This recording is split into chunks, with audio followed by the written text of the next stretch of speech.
Eclecticismo. Buscando la verdad más allá del fanatismo.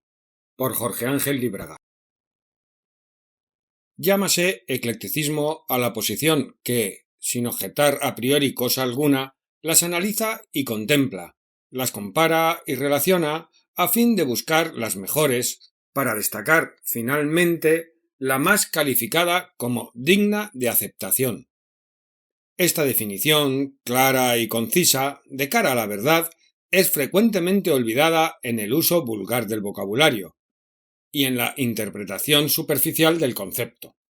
Así se suele entender por actitud ecléctica la de los pusilánimes e indecisos, esos tuertos de alma que ven las cosas pero sin la posibilidad de percibir la profundidad y perspectiva de las mismas. Para ellos, eclecticismo es bizantinismo dialéctico y diálogo en redondo, sin arribar ni arriesgarse jamás a una definición fecunda. Si a uno de estos cultores del falso eclecticismo se le enfrentasen dos personas, una que afirmase que 2 más 2 son 4 y otra que sostuviese que 2 más 2 son 6, saldría del paso insinuando que 2 más 2 bien podrían ser 5. Tímidos y abúlicos, fundamentalmente egoístas, no se arriesgan en la defensa de lo cierto, aunque son proclives a la crítica destructiva de todas las aseveraciones, por lógicas que sean. Hoy, más que en otras ocasiones históricas, hace falta un verdadero eclecticismo, con escasa silogística y solera conceptual. En las cosas fundamentales, un artificial y cómodo centrismo suele ser una actitud de cobardía y una muestra de ignorancia.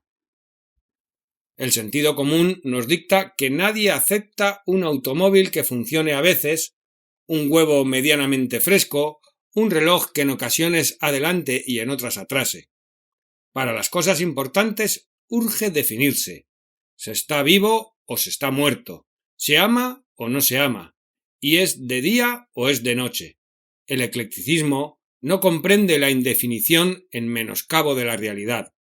El eclecticismo, si es verdadero, es un acceso a la verdad, y una vez descubierta esta verdad, se la debe mostrar, afirmar y proclamar, pese a quien pese y caiga quien caiga.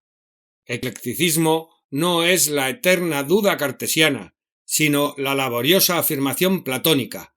No es la angustia de Kafka, sino la voluntad de ser de Schopenhauer. No es la contemplación abúlica y descomprometida, sino la historicidad de la juventud que sabe por qué vive y por qué muere. Cuando el Nuevo Testamento rechaza a los tibios, sabe por qué lo hace.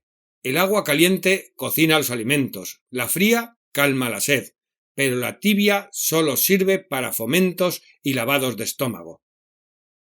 En este mundo conflictivo, en donde el materialismo arremete contra todo lo digno y bueno, los falsos eclécticos son sus colaboradores más temibles, pues con sus posturas pseudo-pacifistas y pseudo-filosóficas atentan contra las fuerzas verticales de la verdadera filosofía y del verdadero eclecticismo.